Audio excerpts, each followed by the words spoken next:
Cricket বিশ্বে সাকিব বাংলাদেশকে যেই উচ্চতায় নিয়ে গেছেন তা ইতিহাসের পাতায় ইতিমধ্যে লেখা হয়ে গিয়েছে। কেবল দেশেই নয়, বিশ্বজুড়ে নিজের অলরাউন্ড পারফরমেন্সে বাজিমাত করেছেন দেশের ক্রিকেটের এই পোস্টার বয়। তবে সেই সাকিবই নিজের মাতৃভূমিতে নিরাপদ অনুভব করতে পারছেন না।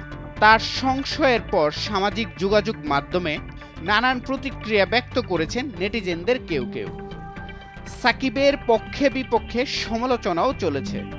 যদি সুযোগ থাকে আমি যদি দেশে যেয়ে খেলতে পারি, মিরপুর টেস্ট হবে আমার জন্য লাস্ট, স্পেশালি টেস্ট ক্রিকেটে, এবং সেই কথাটা বোর্ডের সবার সাথে বলা হয়েছে এবং তারা এই বিষয়টা জানে এবং তারা চেষ্টা করছে যে কিভাবে এটাকে সুন্দরভাবে অ্যারেঞ্জ করা যায় এবং যাতে করে আমি যে খেলতেও পারি এবং নিরাপদ ফিল করি। তবে সাকিব দেশে ফেরার পর তার নিরাপত্তা আর নিরাপদে দেশ ছাড়া নিয়ে সংশ্লিষ্টদের কেউই ইতিবাচক কোনো কথা বলেননি। বিসিবির সভাপতি ফারুক আহমেদ তো সোজা সাপটা বলেই ফেলেন, সাকিবকে নিরাপত্তা দেওয়া বিসিবির পক্ষে সম্ভব নয়, এটা সরকারের দায়িত্ব। আমি তো আসলে কোনো এজেন্সি না, আসলে পুলিশ বা র্যাব, এটা আসলে এটা আমার হাতে না, আমার বা বিসিবির হাতে না। আসলে এটা আসলে পুরো ওই গভর্নমেন্ট লেভেল থেকে আসতে হবে ওই নিরাপত্তাটা।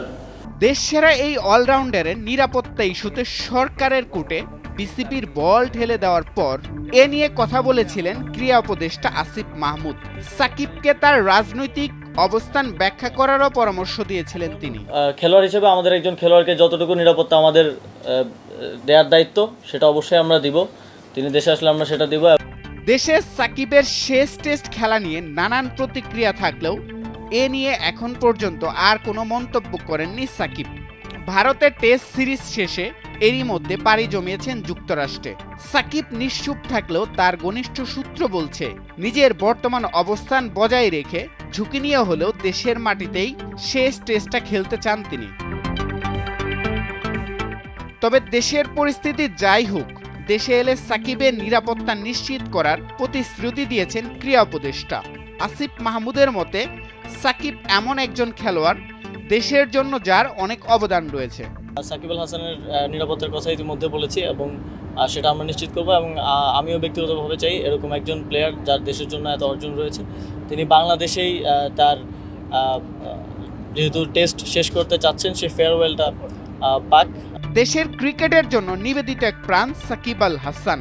দেশের ক্রিকেটকে পুরোটাই দিয়েছেন সাবেক এই দলপতি। বিদায় বেলায় কেবল একটাই প্রত্যাশা, যেখান থেকে নিজের শুরুটা করেছিলেন সেই হোম অফ ক্রিকেটেই নিজের শেষটা রাঙানো। মোহাম্মদ রনি খা, ভোরের কাগজ। But after going back to Bangladesh then my concern starts.